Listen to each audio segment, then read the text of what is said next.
کی درخواست کی کہ ان کی صحت کے لیے دعا کے لیے اللہ تعالیٰ ان کو تندرستی عطا فرما دے. دل جان سے دعائیں اللہ تعالیٰ ان کو کامل صحت عطا فرمائے. ایک صاحب نے لکھا ہے کہ غزوہ کس کو کہتے ہیں اور غزوہ ہند کی وضاحت فرما دیں. تو اس کا جواب یہ ہے کہ اصل میں جو غزوہ لغوی معنی ہے اس کا معنی تو جنگ کرنا، غزا یا غزو کا معنی لڑنا، جنگ کرنا. لیکن اسلامی اصطلاح میں ایک غزوہ ہوتا ہے، ایک سریہ ہوتا ہے. غزوہ اس جنگ کو کہتے ہیں جس میں نبی کریم صلی اللہ علیہ وسلم خود تشریف لے گئے اور جہاد فرمایا، اس کو غزوہ کہتے ہیں. اور اگر صحابہ کی جماعت کو بھیج دیا نبی صلی اللہ علیہ وسلم نے تو اس کو سریہ کہتے ہیں. یہ خاص اصطلاح ہے سیرت کی. لیکن جو غزوۃ الہند جس کا ذکر احادیث میں آتا ہے وہ جب بھی پاکستان ہندوستان کی جنگ چھڑتی ہے تو اس وقت یہ احادیث بیان کی جاتی ہیں. تو کس وقت کیا کب پیش آئے اس کی مدت تو معلوم نہیں، لیکن اللہ رب العزت جب بھی یہ غزوہ ہو، غزوہ ہند، اللہ تعالیٰ اس میں مسلمانوں کو فتح نصیب فرمائے اور اس کو اسلام کی قوت کے لیے اللہ ذریعہ بنا دے. ایک صاحب نے کہا کہ یہ جو عرف عام میں اصول ہے کہ رہو سہو بھائیوں کی طرح لیکن معاملہ کرو اجنبیوں کی طرح، تو اس کے لحاظ سے اگر کسی کے لین دین کے معاملے میں اگر کوئی دوسرا فریق پہلے کا حق نہ دے رہا ہو اور کہا جائے کہ اپنا حق چھیننا پڑتا ہے، اپنا حق کوئی نہیں چھوڑتا، تو پھر ہم یہ کیسے اپنا حق کیسے لیں؟ تو اس کا جواب یہ ہے کہ انہوں نے یہ جو کہا نا کہ رہو سہو بھائیوں کی طرح معاملہ کرو اجنبیوں کی طرح، یہ بنیادی چیز ہے اختلافات کو ختم کرنے کے لیے کہ رہنا سہنا بھائیوں کی طرح، جب معاملہ کرے اجنبیوں کی طرح، لکھت پڑھت کرے، اسٹامپ پیپر پر لکھوائیں، قانونی تقاضے پورے کرے، پھر کہیں جا کر وہ معاملہ جو ہے وہ اللہ کے حکم کے مطابق ہوگا. تو اگر یہ ساری لڑائیاں وغیرہ یہ سب ہوتی ہیں جب انسان معاملات اللہ کے حکم کے مطابق پورے نہیں کرتا، یہ سارے مسائل تب پیدا ہوتے ہیں. پھر اس کے بعد بھی اگر انسان کوئی دوسرا بندہ حق نہ دے رہا ہو تو آپ قانونی طریقے اختیار کر سکتے ہیں، آپ بات چیت کا طریقہ اختیار کر سکتے ہیں، آپ معاشرتی دباؤ استعمال کر سکتے ہیں، آپ عدالتوں کے ذریعے کر سکتے ہیں، آپ قانونی دباؤ استعمال کر سکتے ہیں. آپ کے پاس بہت ساری طاقتیں موجود ہیں اپنا حق لینے کے لیے. پھر بھی اگر کوئی آپ کا حق نہ دے، پیسے نہ دے، وراثت میں سے حق نہ دے، تو ایسی صورت کے اندر وہ تو گناہ گار ہوگا، لیکن یہ حق لینے والا اپنی طرف سے اللہ اور اس کے رسول صلی اللہ علیہ وسلم کی حکم کی خلاف ورزی نہ کرے. یہ کوئی ایسا طریقہ اختیار نہ کرے جس سے اللہ اور اس کے رسول صلی اللہ علیہ وسلم کا حکم ٹوٹتا ہو، جیسے اس انسان کی جان کو نقصان پہنچانا، اس کے مال کو نقصان پہنچانا، اس کی عزت و آبرو کو نقصان پہنچانا. اس کا گناہ اس کو ہوگا. اپنا حق لینے کے لیے غیر شرعی طریقے اختیار نہ کیے جائیں. آسان سی بات، شرعی طریقے اختیار کیے جائیں، قانونی طریقے اختیار کیے جائیں، جائز طریقے اختیار کیے جائیں. اس سے شریعت نے نہیں روکا. مسائل تب پیدا ہوتے ہیں جب ہم اپنا حق لینے کے لیے حلال حرام کی بھی پرواہ نہیں کرتے، جائز ناجائز کی بھی پرواہ نہیں کرتے. مسائل تب پیدا ہوتے ہیں. یہ تو میں نے بتایا حق حاصل کرنا. پھر آپ اس کے لیے دعا بھی کر سکتے ہیں، دعا مومن کا ہتھیار ہے. پھر بھی آپ حق نہیں لے پائے تو نبی کریم صلی اللہ علیہ وسلم کی حدیث ہے جامع ترمذی کے اندر کہ اگر کوئی شخص باوجود اس کے کہ حق پر ہو اپنا حق چھوڑ دے لڑائی جھگڑے سے بچنے کے لیے، تو اللہ تعالیٰ اس بندے کو جنت میں ایک سفید محل عطا فرمائے گا. اب انسان کا آخرت پر یقین ہو، کہ میں اس وقت میں نے کوششیں کر لی نہیں کر لے، جیسے کہ اپنا میں کوئی غلط طریقہ اختیار نہیں کروں گا، میں ناجائز طریقہ اختیار نہیں کروں گا، تو ایسی صورت کے اندر انشاءاللہ العزیز اللہ تعالیٰ اس کے لیے حالات بنا دے گا۔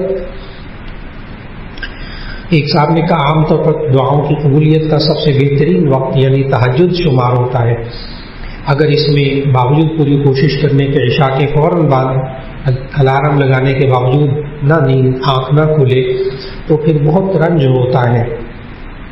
جی اس میں آسان سی بات عرض کروں کہ ہمارے شیخ بزرگ حضرت مولانا تقی عثمانی صاحب دامت برکاتہم کے بھی بزرگ تھے، حضرت تھانوی رحمۃ اللہ علیہ کے خلیفہ حضرت ڈاکٹر عبدالحی عارفی رحمۃ اللہ علیہ، تو ان کو ہمارے ایک ساتھی نے خط لکھا، بڑا اچھا ذہین ساتھی تھا، خط یہ لکھا کہ حضرت میں رات کو پکا ارادہ کر کے سوتا ہوں، الارم بھی لگاتا ہوں، فلاں بھی کرتا ہوں، لیکن ایک تہجد کے وقت آنکھ نہیں کھلتی، تو مجھے کوئی وظیفہ بتائے جس سے عین وقت میں تہجد کے لیے آنکھ کھل جائے کر۔ تو حضرت سے چونکہ تعلق تھا اصلاحی اس وقت، تو میں نے ان ساتھی سے کہا کہ جواب آئے تو مجھے بھی دکھا دیں، مجھے بھی وظیفہ بتائیں۔ حضرت کو اس نے خط لکھ دیا یہی والا کہ میں رات کو پختہ ارادہ کر کے سوتا ہوں کہ صبح اٹھوں گا، الارم بھی لگاتا ہوں، بلا کرتا ہوں، ساری بات لکھی۔ تو حضرت نے نا وہ جہاں لکھا تھا نا میں پختہ ارادہ کر کے سوتا ہوں، اس کو گول دائرہ لگایا اور ساتھ حاشیے میں لکھا وہ ارادہ پختہ نہیں ہوتا والسلام، جواب دے دیا وہ ارادہ پختہ نہیں ہوتا۔ انسان ارادہ پختہ کر کے سوئے، صبح اس کی فلائٹ ہے، اس ٹائم پہ اس نے اٹھنا ہے، فلاں اس کا فائدہ ہے اس میں، جب انسان کے ذہن پہ وہ سوار ہوتا ہے پختہ ارادہ، پھر انسان کی آنکھ کھلتی ہے، پھر انسان کی آنکھ کھلتی ہے۔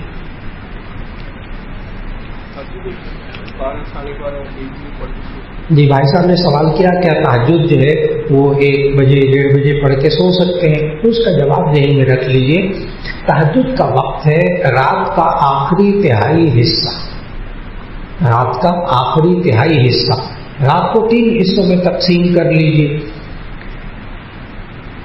اگر مثال کے طور پر آج کل سورج غروب ہو رہا بالفرض میں 6 بجے ہو رہا ہے، 7 بجے، 6:45 بجے، لیکن میں 6 بجے کا بتاتا ہوں تاکہ مثال آسان ہو جائے۔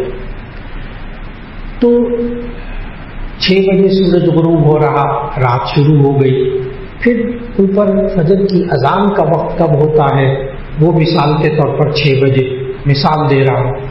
اب یہ ہو گئے 12 گھنٹے، اس کو آپ 3 حصوں میں تقسیم کر لیں، 3 حصوں میں تقسیم کر لیں، جو آخری تہائی حصہ ہوگا وہ کہلائے گا تہجد کا وقت۔ یہ آسان ترین بات کہ رات کا آخری تہائی حصہ یہ تہجد کا وقت ہوتا ہے۔ ایک صاحب نے سوال کیا کہ مومن اور مسلمان میں، مومن اور مسلم میں کیا فرق ہوتا ہے؟ جی مومن اور مسلم، مومن کہتے ہیں ایمان لانے والا، مسلم کہتے ہیں اسلام لانے والا۔ تو قرآن مجید میں عام طور پر یہ ہے کہ یا ایھا الذین آمنوا، اے مسلمانوں، ترجمے موجود ہے، تو مومن کا ترجمہ مسلمان کیا جا سکتا ہے اور مسلمان کا ترجمہ مومن کیا جا سکتا ہے، لیکن یہ عربی کے ایسے الفاظ میں ہے کہ اگر یہ دونوں الگ الگ آئے نا، یعنی ان میں سے ایک ذکر ہو تو آپ ایک کی جگہ دوسرا لفظ بول سکتے ہیں، مومن کا ترجمہ مسلم، مسلم کا ترجمہ مومن۔ لیکن اگر یہ ایک جملے میں دونوں آ جائے نا تو پھر ان دونوں میں فرق کرنا پڑتا ہے۔ جسے قرآن مجید میں اللہ تعالیٰ نے فرمایا قالت الاعراب آمنا قل لم تؤمنوا ولکن قولوا اسلمنا، کہ وہ بدو آئے اور انہوں نے دیہاتیوں نے کہا ہم ایمان لائے، قل لم تؤمنوا، آپ کہ تم ایمان نہیں لائے، ولکن قولوا اسلمنا، لیکن تم کہو ہم اسلام لائے۔ تو اب وہاں ایمان اور اسلام میں فرق کرنا پڑے گا۔ اسی طرح نبی کریم صلی اللہ علیہ وسلم کے ازواج مطہرات کے بارے میں آیت آئی عسى ربه إن طلقكن أن يبدلهن أزواجا خيرا منكن مسلمات مؤمنات قانتات تائبات عابدات سائحات سیبات وابکارا. تو وہاں مؤمنات مسلمات ایک جملے میں ہے، تو وہاں پھر محدثین مفسرین کہتے ہیں اب ایمان اور اسلام میں فرق کرنا پڑے گا. اور ایمان اور اسلام میں فرق جو ہے نا، یہ حضرت جبرائیل علیہ السلام نے آ کر سمجھایا. اس کو کہتے ہیں حدیث جبریل، کہ نبی کریم صلی اللہ علیہ وسلم کے پاس جبرائیل علیہ السلام آئے اور آ کر کہا بل ایمان کیا ہوتا ہے. تو نبی صلی اللہ علیہ وسلم نے 5 چیزیں بتائیں: اللہ پر ایمان، فرشتوں پر ایمان، آسمانی کتابوں پر ایمان، رسولوں پر ایمان، آخرت پر ایمان، جس کو ہم کہتے ہیں آمنت باللہ و ملائکتہ و کتبہ و رسولہ والیوم الآخر. 5 چیزوں پر پختہ یقین رکھنے کا نام ایمان ہے، اور جو ایمان لائے وہ کہلاتا ہے مومن. مومن کا معنی ایمان والا. اب میں مسلم جو اسلام لائے. پھر حضرت جبرائیل علیہ السلام نے دوسرا سوال کیا اس حدیث میں ہے کہ مل اسلام کیا ہے. تو نبی صلی اللہ علیہ وسلم نے 5 ارکان بتائے اسلام کے: کلمہ طیبہ کا اقرار، نماز، روزہ، زکوٰۃ، حج. یہ ہے اسلام. اب بات واضح ہو گئی. مومن کس کو کہتے ہیں؟ جو 5 باتوں پر پختہ یقین رکھے: آمنت باللہ و ملائکتہ و کتبہ و رسلہ والیوم الآخر. اور اسلام کیا چیز ہے؟ 5 کام کرنا: کلمہ طیبہ کا اقرار، نماز، روزہ، زکوٰۃ، حج. یہ ہے مسلم. اور وہ ہے مومن. تو میں نے بتایا کہ مومن مسلم یہ لفظ ایک دوسرے کی جگہ بولے جاتے ہیں، لیکن جب ہم اس کی گہرائی میں باریکی میں جائیں تو ان دونوں میں فرق ہے. مومن ایمان لانے والا ان 5 باتوں پر، مسلم ان 5 باتوں پر عمل کرنے والا.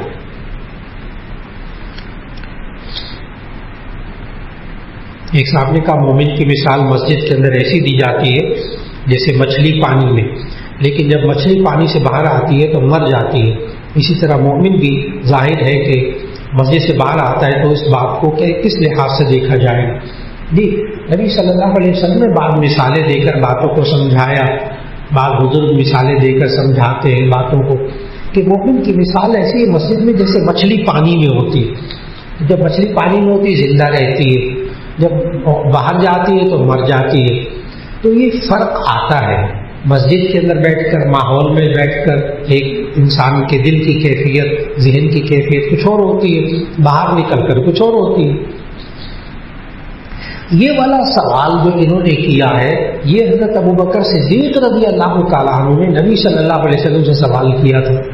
یا رسول اللہ، جب ہم آپ کی محفل میں ہوتے ہیں، مسجد میں ہوتے ہیں، آپ کی باتیں سن رہے ہوتے ہیں تو ہماری ایمانی طاقت کچھ اور ہوتی ہے. جب ہم مسجد سے باہر جاتے ہیں، بازاروں میں جاتے ہیں، اپنے بیوی بچوں کے درمیان جاتے ہیں تو وہاں جا کر وہ کیفیات کچھ اور ہوتی ہیں.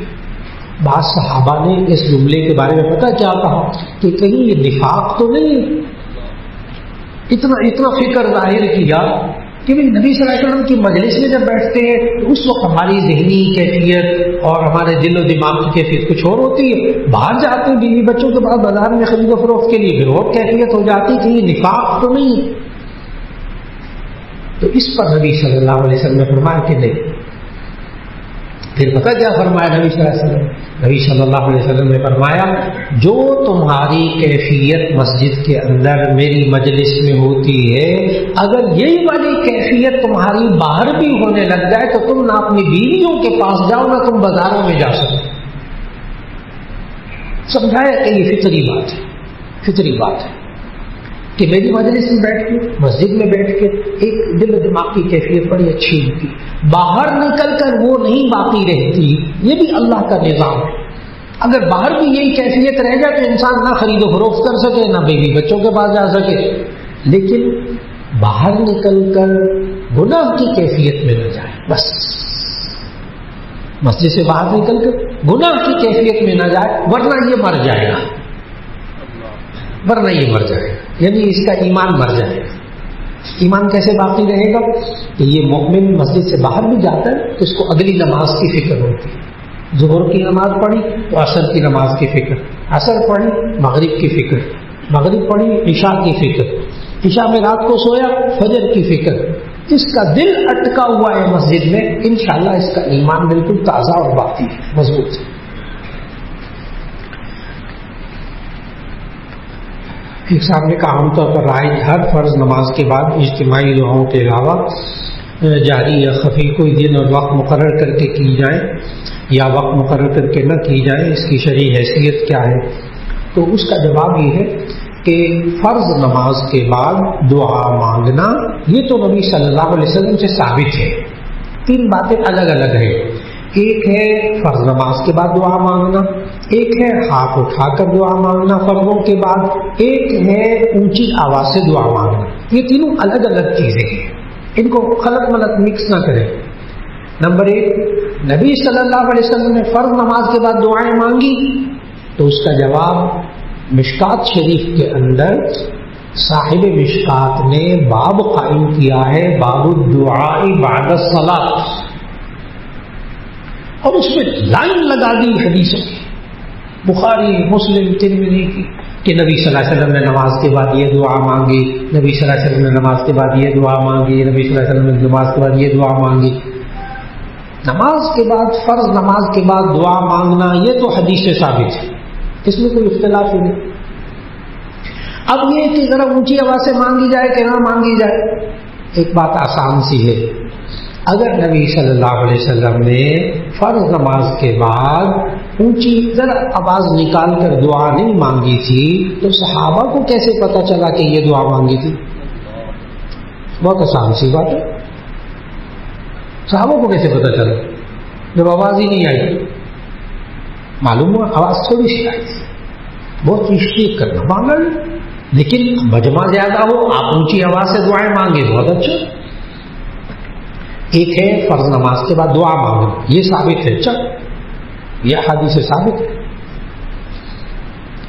پھر اونچی آواز سے مانگے آہستہ آواز سے مانگے، دونوں باتیں ہمیں اللہ کے رسول صلی اللہ علیہ وسلم نے سکھائی۔ جہاں ضرورت ہو اونچی آواز سے دعا مانگ لیں، جہاں اپنی دعائیں مانگ لیں وہاں چپ کر کے دعا مانگ لیں، وہاں آیات ہے ادعوا ربکم تضرعا وخفیا، اپنے رب سے مانگا کرو عاجزی کے ساتھ، آہستہ آہستہ مانگا کرو۔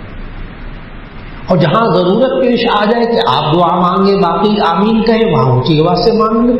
تو دو باتیں ہو گئی، نمبر ایک فرض نماز کے بعد دعا مانگنا یہ تو حدیث سے ثابت ہے، اس میں کوئی اختلاف نہیں۔ نمبر دو اونچی آواز سے آہستہ آواز سے، تو جی اگر مجمع زیادہ ہو آپ اونچی آواز سے مانگ لیں، اگر چند لوگ ہیں آپ آہستہ آواز سے مانگ لیں۔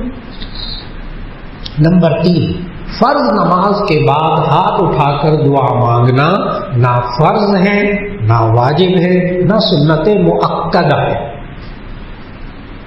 نہ فرض ہے نہ واجب ہے نہ سنت مؤکدہ ہے۔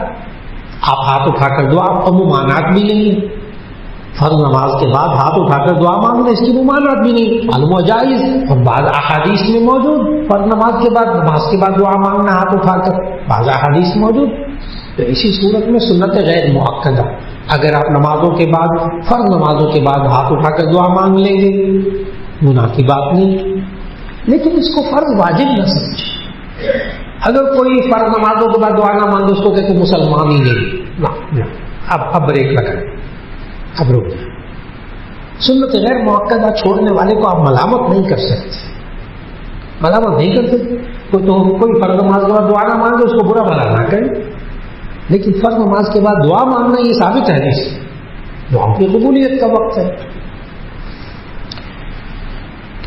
ایک صاحب نے پھر یہ سوال ہے کہ اجتماعی ذکر جہری یا خفی دن یا رات کے وقت، اس کا جواب یہ ہے کہ جہری ذکر بھی کر سکتے ہیں، اونچی آواز سے بھی ذکر کر سکتے ہیں، آہستہ آواز سے بھی کر سکتے ہیں، دونوں طریقے ہمارے بزرگوں سے اکابر سے احادیث سے منقول ہیں۔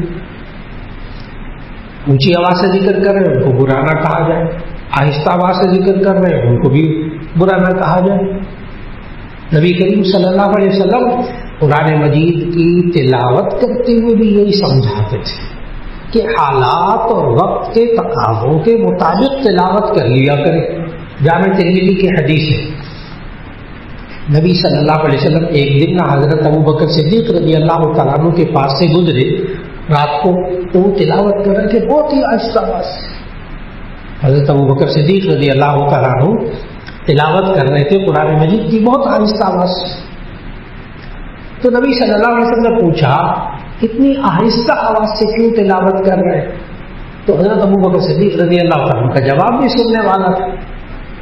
حضرت ابوبکر رضی اللہ تعالیٰ عنہ نے فرمایا، عرض کیا، میں جس سے سرگوشی کر رہا ہوں وہ سن رہا ہے. جواب بھی سننے والا، میں جس سے سرگوشی کر رہا ہوں وہ سن رہا ہے. نبی صلی اللہ علیہ وسلم نے فرمایا ارفع صوتک، اپنی آواز کو تھوڑا سا بلند کر لیں، تھوڑی سی آواز بلند کر کے پڑھا کریں قرآن. حدیث سنا. اچھا پھر اسی حدیث میں ہے نبی صلی اللہ علیہ وسلم حضرت عمر رضی اللہ تعالیٰ عنہ کے پاس سے گزرے. اب وہ جلالی طبیعت وہ اونچی آواز سے تلاوت فرما رہے تھے، خوب اونچی آواز. نبی صلی اللہ علیہ وسلم نے حضرت عمر رضی اللہ تعالیٰ عنہ سے پوچھا یہ آپ اتنی اونچی آواز سے کیوں قرآن پڑھ رہے ہیں، تلاوت کر رہے ہیں؟ تو حضرت عمر رضی اللہ تعالیٰ عنہ کو وہ جلالی جواب بھی سننے والا. حضرت عمر رضی اللہ تعالیٰ عنہ نے کہا میں نیند میں غفلت میں پڑے ہوئے لوگوں کو اونچی آواز سے قرآن پڑھ کر جگا رہا ہوں. انی اوقظ الوصلہ، میں جو سوئے ہوئے لوگ ہیں ان کو جگا رہا ہوں اونچی آواز سے پڑھ کے. نبی صلی اللہ علیہ وسلم بتاؤ کیا فرمایا؟ اخفض صوتک، اپنی آواز کو ذرا آہستہ کر. اور کیا حضرت ابوبکر رضی اللہ تعالیٰ کو کیا کہا؟ ذرا اونچی آواز سے. حضرت عمر کو کیا کہا؟ ذرا آہستہ آواز سے. تو معلوم ہوا حالات وقت تقاضے دیکھ کر انسان اونچی آواز سے ذکر کر لے وہ بھی جائز، آہستہ آواز سے ذکر کر لے وہ بھی جائز. جی ذکر سوال کیا کیا ذکر کے لیے وضو ضروری ہے؟ یاد رکھ لیجیے، ذکر کیا جائے باوضو ہو کر ادب کے ساتھ یکسو ہو کر تو ایسی صورت کے اندر اس کے اپنے فضائل اور اثرات ہیں. رہا جائز اور ناجائز کا تو یاد رکھ لیجیے گا، ذکر اس میں اللہ تعالیٰ کے ناموں کا ذکر، کلمات پڑھنا، دعائیں مانگنا، درود شریف پڑھنا، یہ سب ذکر میں شامل ہے. قرآن مجید کی تلاوت کرنا، قرآن مجید کی تلاوت ہر قسم کا ذکر بغیر وضو کے جائز ہے. چاہے چلتے پھرتے پڑھتے رہے درود شریف، چلتے پھرتے ذکر کرتے رہے، خواتین آٹا گوندتے وقت ذکر کرتے رہے، درود شریف پڑھتے رہے، گھر کا کام کاج کرتے وقت درود پڑھتے رہے، ذکر کرتے رہے. ذکر کرنے کے لیے وضو کرنا فرض واجب نہیں ہے، آداب میں شامل. اب دوسری طرف قرآن مجید کی تلاوت کرنے کے لیے زبانی غسل کے ذریعے پاک ہونا، غسل واجب نہیں ہونا چاہیے. جس شخص پر غسل واجب ہو، ناپاکی کی حالت میں عورت ہو یا مرد ہو، غسل واجب ہو، تو اسی صورت کے اندر قرآن حکیم کی آیت ایک پوری آیت زبان سے پڑھنا ناجائز. آیت نہیں پڑھنی، لیکن جو دعائیں ہیں وہ آپ غسل کی حاجت ہو تب بھی آپ دعائیں مانگ سکتے ہیں، ذکر کر سکتے ہیں، درود شریف پڑھ سکتے ہیں، قرآن نہیں پڑھ سکتے. لیکن ادب یہی ہے کہ جب بے غسل ہو تو دل دل میں درود شریف پڑھ لے، دل دل میں دعا پڑھ لے. لیکن غسل ہوا ہو، صرف وضو نہیں ہے، پھر آپ ذکر اذکار بھی کر سکتے، تسبیحات بھی کر سکتے. ایک صاحب نے کہا پہلی بیوی اولاد کے ہوتے ہوئے عام طور پر مرد کے دوسرے نکاح کو اس معاشرے میں معیوب کیوں سمجھا جاتا ہے؟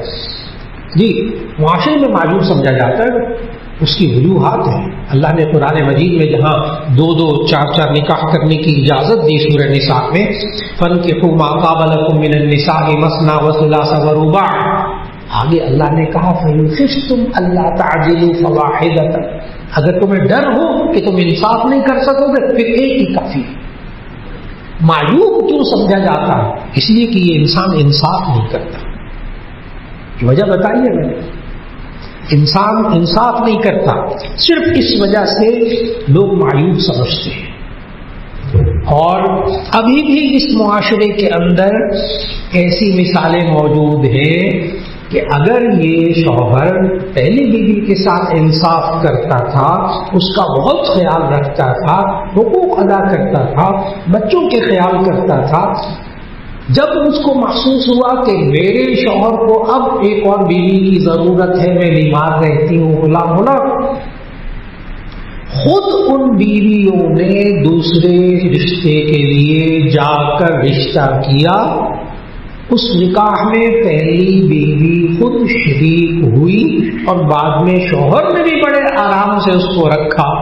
اگر یہ مثالیں آج بھی موجود ہیں دنیا میں، الحمدللہ ابھی بھی موجود ہیں، پھر دو دو تین تین کر کے بھی کوئی فرق نہیں پڑتا۔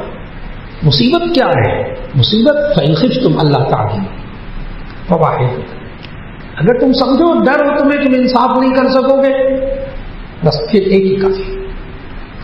یہ معیوب کیوں سمجھا جاتا ہے؟ کہ یہ انسان انصاف نہیں کرتا ہے، پہلی بیوی کو پھر چھوڑ دیتا ہے، اس کے بچوں کو رول رہے ہیں، ان کے حقوق کا خیال نہیں کرتا، ان کے خرچوں کا خیال نہیں کرتا، دوسرے کی ناز نخرے اٹھانے کی فکر کرتا ہے، یہی سے مسائل پیدا ہو جاتے ہیں۔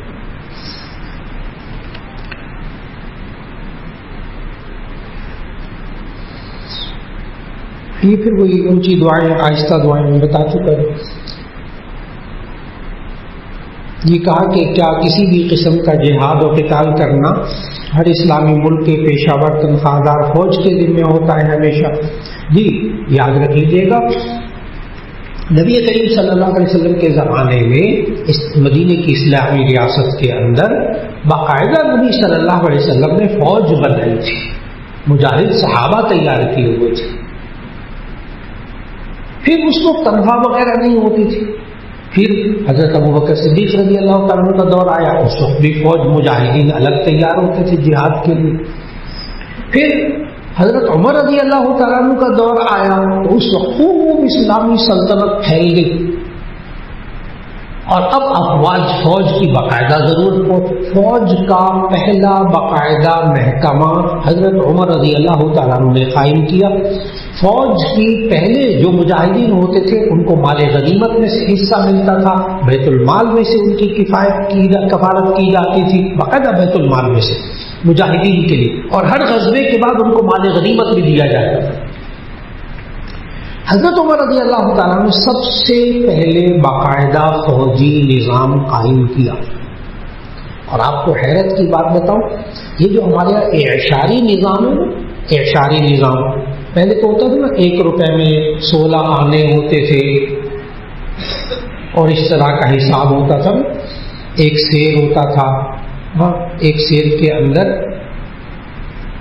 کتنے تولے ہوتے تھے؟ 80 تولے، 80 تولے ہوتے تھے، کوئی حساب نہیں تھا۔ اب اعشاری نظام آ گیا، ہاں 1 کلو کے اندر 1000 گرام، پھر 1000 وہ 1 گرام کے اندر پھر وہ ملی گرام، پھر یہ جو اعشاری نظام ہے نا، لوگ سمجھتے ہیں یہ دور جدید کا ہے، آپ کو حیرت ہوگی، سیرت پڑھیے گا کہ سب سے پہلے اعشاری نظام فوج کے اندر حضرت عمر رضی اللہ تعالیٰ نے قائم کیا کہ ہر 10 فوجیوں پر 1 نگران، اس کا الگ عہدہ ہوتا تھا، ہر 10 فوجیوں پر 1 نگران، پھر ہر 100 فوجیوں کے اوپر ایک الگ یونٹ بنائی، پھر ہر 1000 فوجیوں کے اوپر 1 سربراہ بنایا۔ اس طرح فوج کا نظام اعشاری نظام کے مطابق سب سے پہلے حضرت عمر رضی اللہ تعالیٰ نے بنایا۔ اس وقت فوجیوں کی تنخواہیں مقرر کی باقاعدہ، اس لیے اسلامی تاریخ میں اسلامی تعلیمات کے مطابق باقاعدہ فوج مقرر کی جائے، اس کی تنخواہیں دی جائے، اس کی ذمہ داریاں ہوں، یہ شریعت کے دین کے مطابق ہے۔ رہا یہ کہ ہر شخص اپنے آپ میں قانون نافذ کرنا، بدلہ لینا، خلاء کرنا، یعنی جو فوج کے ذمہ کام ہو وہ ہر بندہ کرنے لگ جائے، اس کی اجازت نہیں دی گئی، اس کی اجازت نہیں دی۔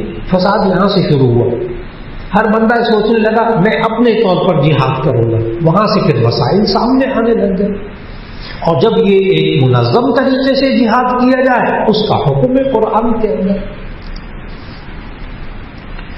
ایک صاحب نے کہا کہ میں نے ایک آدمی سے یورو کا ریٹ اتنے روپے طے کیا مگر اس کو یورو نہیں دے سکا، اس نے باہر کسی اور سے اتنی زیادہ قیمت لے کے اپنی ضرورت پوری کر لی۔ اب وہ شخص 2 روپے مہنگا اس نے یورو خریدا ہے، تو اس کا کیا کرنا چاہیے؟ تو اس کا جواب یہ ہے، ایک بات ذہن میں رکھیے، کرنسی اگر مختلف ہو جائے، کرنسی مختلف ہو جائے تو اس کو آپ اضافے کمی بیشی سے لین دین کر سکتے ہیں۔ اگر روپیہ ہو نا، 1000 روپیہ دے کر، 1,00,000 روپیہ دے کر پھر اس سے فالتو پیسے لینا یا کم دینا، یہ سود ہے۔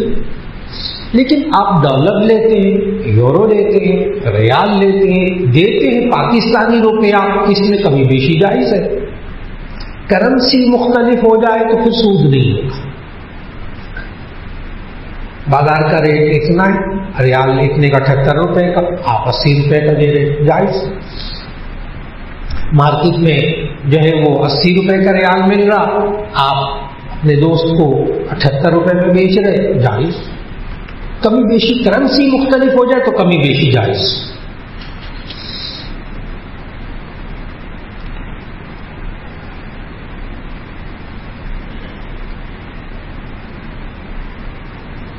یہ سوال سمجھ میں نہیں آیا، کسی صاحب پوچھ لیجیے۔ یہ بھی ایک نے پوچھا صلاۃ و تسبیح میں تسبیحات اگر کم زیادہ پڑھ لی جائے تو کیا حکم ہے؟ جی، یہ لوگ بہت گھبراتے ہیں صلاۃ و تسبیح پڑھتے ہوئے۔ پہلے سب سے پہلے گھبراہٹ تو یہاں سے طے ہوتی ہے کہ صلاۃ و تسبیح میں 300 مرتبہ تسبیح پڑھنی ہوتی ہے۔ بس یہ 300 سن کر ہی نا بندہ صلاۃ و تسبیح نہیں پڑھتا، کون یاد رکھے 300؟ لیکن اگر آپ کو جو نبی صلی اللہ علیہ وسلم نے طریقہ بتایا، اگر وہ اصلی طریقہ حدیث کے مطابق ذہن میں رکھیں تو ایک بندے کو بھی مشکل پیش نہیں آئے گی صلاۃ و تسبیح پڑھتے ہوئے، ایک کو بھی مشکل پیش نہیں آئے گی۔ نبی صلی اللہ علیہ وسلم نے جو طریقہ بتایا صحابہ کو صلاۃ و تسبیح کے لیے، وہ فرمایا کہ آپ حضرات نا 300 ذہن میں رکھنے کے بجائے نا 7 جگہیں ذہن میں رکھ لیں، 7 جگہ، بس 300 کو ذہن میں نہ رکھیں، 7 تو ذہن میں رکھا جا سکتا ہے، اس کی ترتیب بتا دیتا ہوں۔ ہر رکعت میں سورہ فاتحہ پڑھنے سے پہلے 15 مرتبہ تسبیح پڑھنا، سبحان اللہ والحمدللہ ولا الہ الا اللہ واللہ اکبر، 15 مرتبہ سورہ فاتحہ پڑھنے سے پہلے، ایک جگہ ہو گئی۔ پھر رکوع میں جانے سے پہلے، جب سورت پڑھ جائے تو رکوع میں جانے سے پہلے 10 مرتبہ، صرف پہلی مرتبہ 15 مرتبہ نبی صلی اللہ علیہ وسلم نے سمجھایا، پھر ہر مرتبہ جو آگے میں 6 جگہ بتاؤں گا نا تو وہ 10 مرتبہ، ٹھیک؟ تو 6 جگہ 10 مرتبہ ہو تو کتنی ہو گئی؟ 60، اور 15 پہلی والی تو کتنی ہو گئی؟ 75۔ تو ایک رکعت میں کتنی ہو گئی؟ 75۔ 2 میں کتنی ہو گئی؟ 150، اور 4 میں کتنی ہو گئی؟ 300۔ اب میں وہ آرام آرام سے بتاؤں گا۔ سورہ فاتحہ سے پہلے 15 دفعہ، پھر رکوع میں جانے سے پہلے 10 مرتبہ، پھر رکوع میں جا کر سبحان ربی العظیم پڑھنے کے بعد 10 مرتبہ، پھر رکوع سے اٹھ کر سمع اللہ لمن حمیدہ ربنا ولک الحمد کہنے کے بعد 10 مرتبہ، پھر سجدے میں جا کر 10 مرتبہ، پھر سجدے سے اٹھ کر جب بیٹھے ہیں اس میں 10 مرتبہ، پھر دوسرے سجدے میں 10 مرتبہ، 7 جگہ پوری ہو گئی۔ میں گن رہا تھا، پھر میں دوہراؤں، آپ کو بڑی صلاۃ تسبیح آسان لگے گی کہ آپ نے 300 کو ذہن میں نہیں رکھنا، آپ نے 7 جگہوں کو ذہن میں رکھنا ہے بس۔ سورہ فاتحہ پڑھنے سے پہلے 15 مرتبہ، رکوع میں جانے سے پہلے 10 مرتبہ، رکوع میں جا کر 10 مرتبہ، رکوع سے اٹھ کر 10 مرتبہ، سجدے میں جا کر 10 مرتبہ، سجدے میں اٹھ کر بیٹھے جب 2 سجدوں کے درمیان 10 مرتبہ، پھر دوسرے سجدے میں جا کر 10 مرتبہ، کل کتنی ہو گئے؟ 7 جگہ۔ اور کتنی دفعہ پڑھا آپ نے؟ اچھا، اب وہاں گننے کے لیے بھی علماء کہتے ہیں تسبیح وغیرہ استعمال نہ کریں، تسبیح وغیرہ استعمال نہ کریں، علماء منع کرتے ہیں تسبیح نہ استعمال کریں۔ اب کیا طریقہ اس کا ذرا غور کریں، بہت آسان طریقہ. 10 مرتبہ کیسے گنیں گے کہ آپ لوگ انگلیوں کو دباتے جائیں. 1 2 3 4 5. مانا نا ہاتھ باندھ کر پڑھیں. 1 2 3 4 5. ایک دفعہ اور کر لیں. 10 مرتبہ ہو. آپ بڑے آرام سے 10 مرتبہ گن سکتے ہیں، کسی کو پتہ بھی نہیں چلے گا آپ کیا کر رہے ہیں، اور زیادہ وقت بھی نہیں لگے گا. ایک تو یہ بات ہو گئی کہ صلاۃ التسبیح پڑھنا بہت آسان. بس آپ نے 7 جگہوں کو ذہن میں رکھنا ہے، بس 300 کو نہیں ذہن میں جگہ دینی. اب اصل سوال جو انہوں نے کیا، اب بندہ بھول کر رکوع میں چلا گیا، وہ پہلے والی تسبیحات چھوٹ گئی، ٹھیک، یا رکوع سے کھڑا ہوا، کھڑا ہو گیا ایک دم سجدے میں چلا گیا، عادت کے مطابق وہ 10 مرتبہ پڑھنا بھول گیا. یہ ہے نفل نماز، یہ ہے نفل نماز، فرض واجب نہیں ہے. تسبیحات بھی فرض واجب نہیں ہے. بڑی آسان سی بات کہنے لگا. ایک جگہ بھول جائے تو دوسری جگہ پوری کرے، بات مکمل ہو گئی. نہیں بھی ٹینشن نہیں. ایک جگہ بھول گئے دوسری جگہ پڑھ لی، وہ زیادہ پڑھ لی کوئی فکر کی بات نہیں. لیکن صلاۃ التسبیح نبی صلی اللہ علیہ وسلم نے خود سکھائی. جامع ترمذی کی حدیث میں ہے، خود سکھائی نبی صلی اللہ علیہ وسلم. اور میں نے نا بالکل وہی طریقہ بتایا آپ کو جو نبی صلی اللہ علیہ وسلم نے اس طریقے سے سکھایا. اور جو کہا تسبیحات کو شمار کرنے کا کوئی بہترین طریقہ تو میں نے بتا دیا، انگلیوں کو دبانا 5 مرتبہ، پھر 5 مرتبہ، آسانی سے گنتی ہو جاتی. ایک صاحب نے کہا بچیوں کی تعلیم و تربیت کے لیے کوئی کتاب بتا دیں. جی، بچے اگر چھوٹی عمر کے ہوں، جیسے کلاس 5، 5ویں 4تھی 5ویں کلاس کے بچے، اگر چھوٹے بچے ہوں، ابھی نہیں کوئی اسکول میں نہیں گئے لیکن بولتے ہیں، سمجھتے ہیں، باتیں کرتے ہیں، تو سب سے پہلے آسان ترین کتاب تعلیم الاسلام پہلا حصہ. تعلیم الاسلام حضرت مولانا مفتی کفایت اللہ صاحب رحمۃ اللہ علیہ کی لکھی ہوئی کتاب ہے تعلیم الاسلام. اس کے 4 حصے ہیں. باقی حصے ایج وائز بڑھاتے رہے. جو بالکل ابتدائی حصہ ہے نا، اس کو میں سنانے لگا ہوں. اس میں کیسے سوال ہے. سوال تم کون ہو؟ جواب مسلمان. یہ اس طرح کے سوال و جواب ہے پہلے حصے میں. سوال قبلہ کس کو کہتے ہیں، سوال نمازیں کل کتنی ہے، پھر اگلے حصے میں نماز کیسے پڑھتے ہیں، پھر سورہ فاتحہ اس کا ترجمہ، دعائے قنوت کا ترجمہ، نماز کا پورا طریقہ، پھر وضو کا پورا طریقہ، پھر غسل کا پورا طریقہ، پھر اور. تو یہ تعلیم الاسلام ایک ایسی کتاب ہے آسان زبان، اور عجیب بات پتہ کیا، اس میں کوئی اختلافی بات ہی نہیں اور ساری معتبر باتیں ہیں. تو اس لیے چھوٹے چھوٹے بچوں کو دینی تعلیم دینے کے لیے ایک تو تعلیم الاسلام اور دوسری چیز ناظرہ قرآن مجید. بس یہ 2 چیزیں چلاتے رہیں، باقی آپ جو مرضی پڑھاتے رہیں، بچوں کی تربیت ہو جائے گی انشاءاللہ.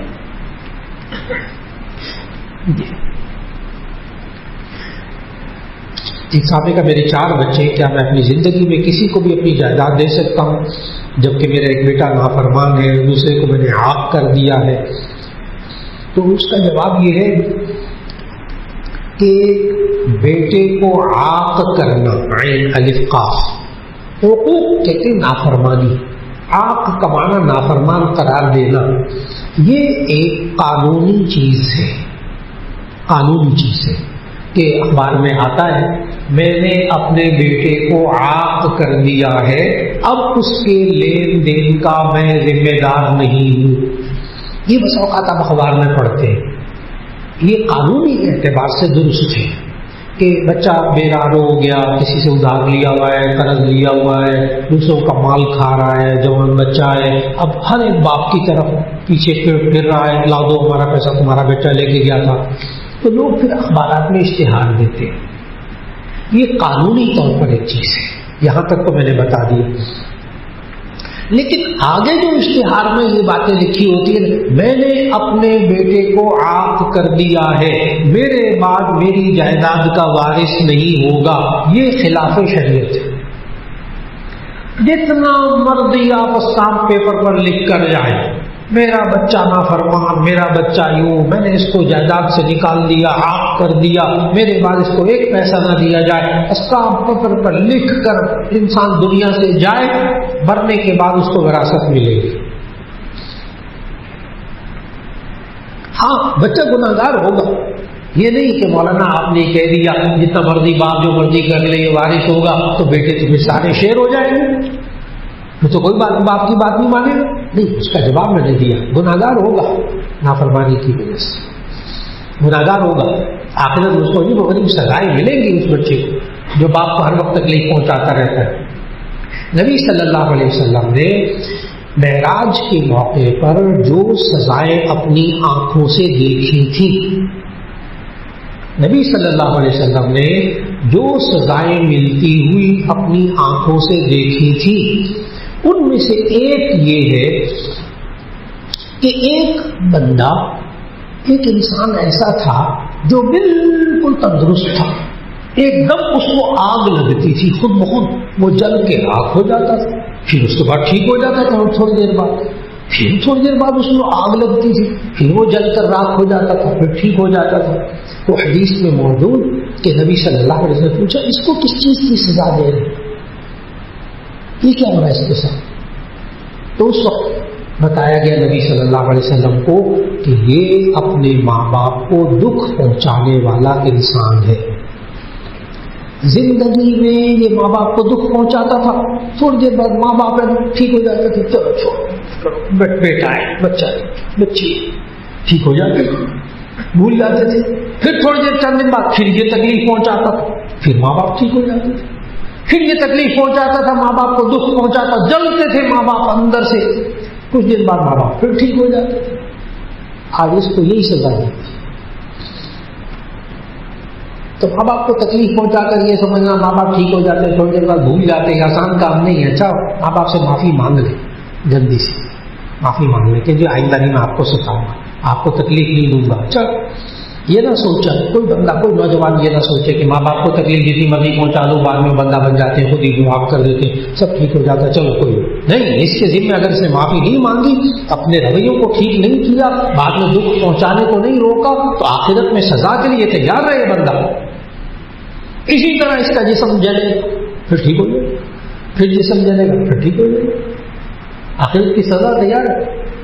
تو میں نے کہا عاق کر دینے سے وراثت سے محرومی نہیں ہوتی۔ اب ان کا سوال یہ تھا کیا میں اپنی زندگی میں دوسروں کو پیسہ دے سکتا ہوں، جائیداد دے سکتا ہوں؟ تو اس کا جواب یہ ہے کہ کسی بیٹے کو چاہے وہ جتنا مرضی نافرمان ہو اس کو جائیداد سے محروم نہ کرے،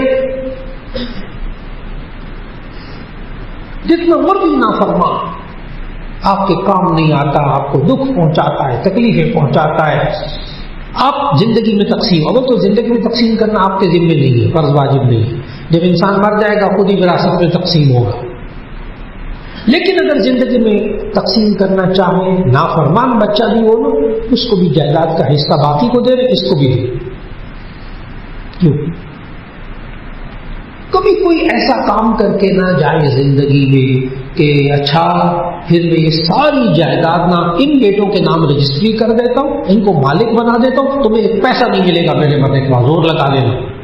ٹھیک، وہ نام کر دی، فیکٹری نام کر دی، جائیداد نام کر دی۔ اب میں حدیث سنانے لگا ہوں، مشکات شریف میں پہلی جلد کی آخری حدیث ہے، کتاب ابو الوصایا کی آخری حدیث ہے کہ نبی صلی اللہ علیہ وسلم نے فرمایا جو بندہ اپنے کسی وارث کو وراثت سے محروم کرتا ہے، اللہ اس کو جنت کی میراث سے محروم کرتا ہے۔ کیا فائدہ ملا؟ کیا فائدہ ملا؟ اپنی مرضی، اپنی ناراضگی، اپنا ذہن سوچ سمجھ کر وراثت سے محروم کر دیا، آخرت میں عذاب اپنے لیے پال لیا، کیا ملا؟ دنیا میں بھی اولاد نے تکلیف پہنچائی، آخرت میں بھی تکلیف پہنچ رہی، کیا فائدہ؟ اس لیے اولاد میں بے انصافی نہ کرے، خاص طور پر وراثت کے حق میں کوئی ایسا عمل نہ کرے جس کے ذریعے کوئی وارث وراثت سے محروم ہو جائے، کوئی عمل ایسا نہ کرے زندگی جی۔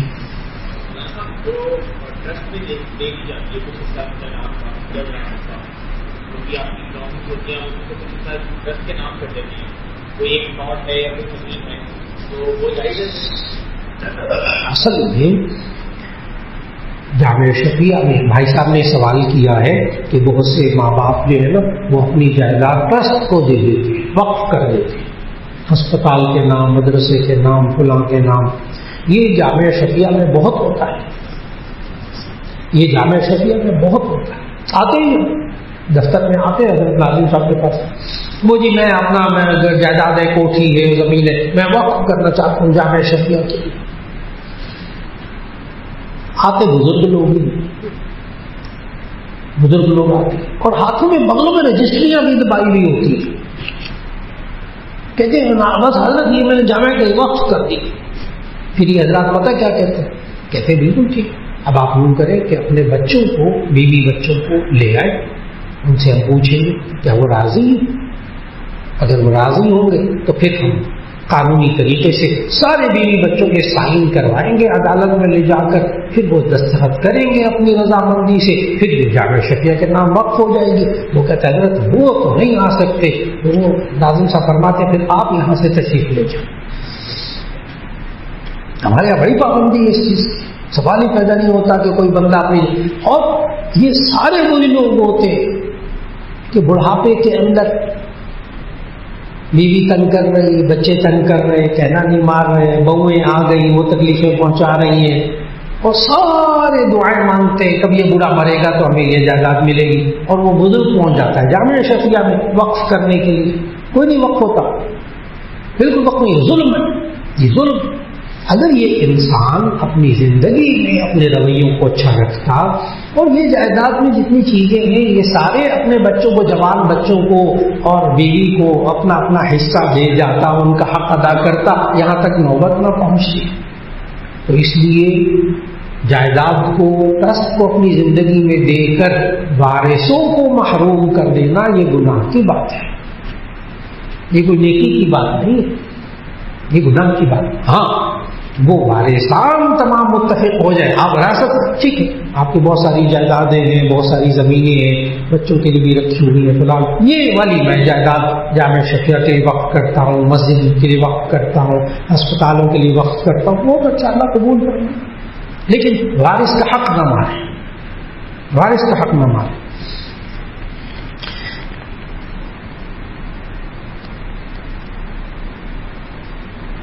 کہتے ہیں کہ لوگ آج کل حسد بہت کرتے ہیں، کاروبار میں نظر لگ جاتی ہے، مارکیٹ میں بہت پریشانیاں ہیں. تو اگر کوئی پوچھے حالات کیسے چل رہے ہیں، اگر ہم صحیح بات بتا دیں تو لوگ جلنا شروع کر دیتے ہیں، اگر جھوٹ بولیں تو اس کا گناہ ہوتا ہے. اس کا جواب یہ ہے کہ اللہ کی نعمتوں کو زبان پر لے آئیے، لیکن فخر غرور یہ نہ کرے. کوئی پوچھے حالات کیسے چل رہے، اللہ کا شکر ہے، اللہ کا شکر ہے، بس اتار چڑھاؤ آتے رہتے ہیں، اللہ کا شکر ہے، اللہ کا دیا ہوا، بس اللہ کا شکر ادا کریں تو پھر انشاءاللہ نظر نہیں لگے گی، حسد نہیں لوگ کریں گے. ٹھیک. لیکن جب انسان شو بازی میں آ جاتا ہے، اپنے آپ کو دکھاتا ہے، اپنے پیسے کو دکھاتا ہے، اپنے مال کو دکھاتا ہے تاکہ لوگ مجھے یہ سمجھیں، پھر وہ حسد، نظر بد، ساری چیزیں شروع ہو جاتی ہیں. ایک صاحب نے کہا ہمیں کیسے پتہ چلے کہ کون سی چیزیں حلال ہیں، کون سی حرام ہیں، جن میں چوپائے ہیں، پرندے ہیں، آبی جانور ہیں، حشرات ہیں.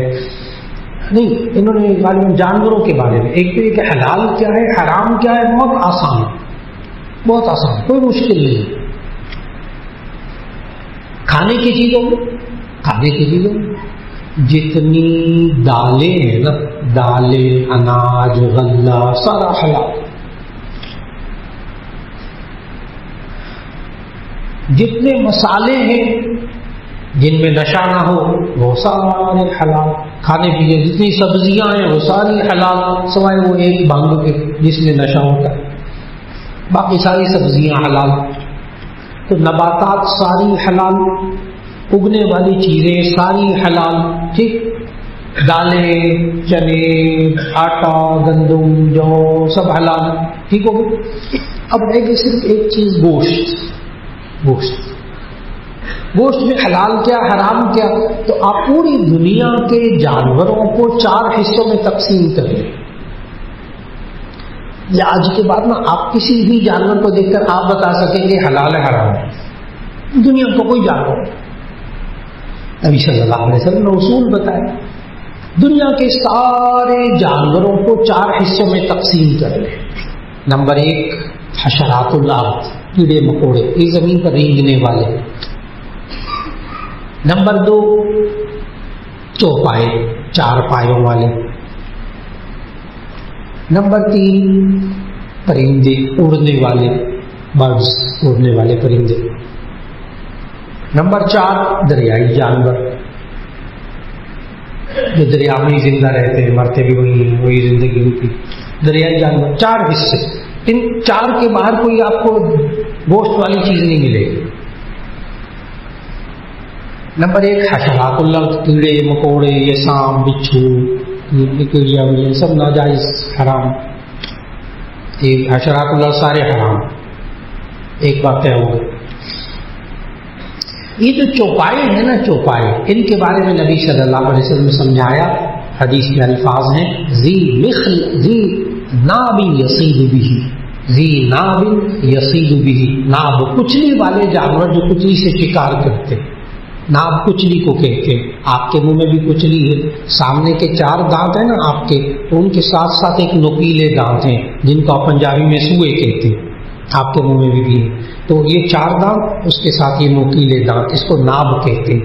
کچلی والا جانور، یہ سوئے والا جانور، نوکیلے دانت، یہ اس سے شکار کرتا ہو تو یہ حرام، باقی سارے جانور حلال۔ اچھا، کچلی والا جانور ہو، کچلی سے شکار نہ کرتا ہو، حلال۔ اس کے ناب سوئے ہیں لیکن وہ شکار نہیں کرتا، حلال۔ جیسے اونٹ کی کچلیاں ہوتی، 2 دانت ہوتے، تیز نوکیلے ناب ہوتے، لیکن وہ شکار نہیں کرتا، حلال۔ تو کچلی والا جانور جو کچلی سے شکار کرتا وہ حرام، جیسے شیر، چیتا، کتا، بلی وغیرہ وغیرہ۔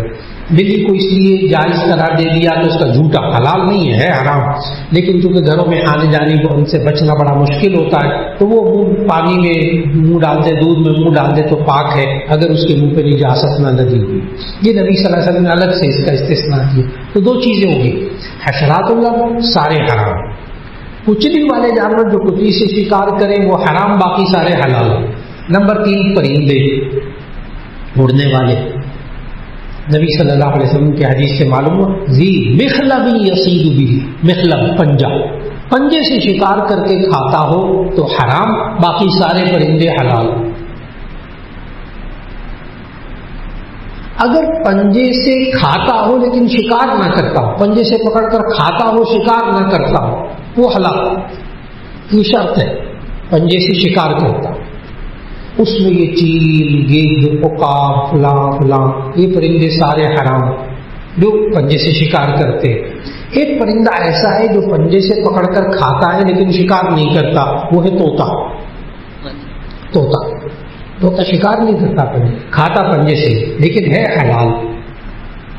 ہمارے معاشرے میں نہیں کھاتے، لیکن جن کو پتا ہے حلال ہے وہ کھا لیتے، ہمارے معاشرے میں نہیں کھاتے۔ بعض لوگ کہتے ہیں اس کی چونچ ٹیڑھی ہوتی، تو یاد رکھنا چونچ ٹیڑھی ہونے کا تعلق حلال حرام سے نہیں ہے، پنجے سے بھی مخلب یصید بہ، پنجے سے شکار کرتا ہوں حرام، باقی سارے پرندے حلال۔ کتنے ہو گئے؟ 3۔ حشرات اللہ سارے حرام، چوپائے ذی ناب یصید بہ، ہاں کچلی والے جانور کچلی سے شکار کرتے ہیں، پرندوں میں ذی مخلب یصید بہ، پنجے کے ذریعے شکار کرتے ہیں۔ اب رہ گئے دریائی جانور۔ دریائی جانور، بحری جانور، سی فوڈز، یہ صرف وہ جانور جو کہ پیدا بھی پانی میں ہوتے ہیں، رہتے بھی پانی میں، مرتے بھی پانی میں ہی ہیں، ان کو کہتے ہیں دریائی جانور۔ یہ جو مگر مچھ ہے نا، یہ دریائی جانور نہیں ہے، یہ باہر نکل کر سانس لیتا ہے، یہ حرام۔ لیکن جو دریائی جانور ہیں نا، ان میں صرف اور صرف مچھلی حلال ہے، باقی حرام۔ امام ابو حنیفہ رحمۃ اللہ علیہ کے نزدیک، پھر امام شافعی، امام مالک، وہ جو حضرات ہیں امام احمد بن حنبل، ان کے نزدیک وہ دریائی خنزیر اور دریائی مینڈک اور تمساح، یہ مگرمچھ، یہ ان کے نزدیک حرام، باقی سارے حلال۔ تو اس لیے عرب ممالک میں سی فوڈ کھاتے ہوئے حنفی حضرات احتیاط کریں۔ عربی ممالک میں کیونکہ ان کے نزدیک سب کچھ حلال ہے سوائے وہ چند ایک کے، تو سی فوڈ یہ عرب ممالک میں اور باہر کے ممالک میں صرف آپ کیا کھا سکتے ہیں؟ مچھلی حلال. تو الحمدللہ میں نے دنیا بھر کے جانور سارے بتا دیے کہ کون حلال کون حرام. اب وقت بہت زیادہ، یہ سنبھال لیجیے، آئندہ ملاقات میں انشاءاللہ. السلام علیکم ورحمۃ اللہ وبرکاتہ. جو والدین کی جو آپ نے بتایا کہ اگر دنیا میں ماں باپ جو بھی اپنی رویش سے باہر آ جائے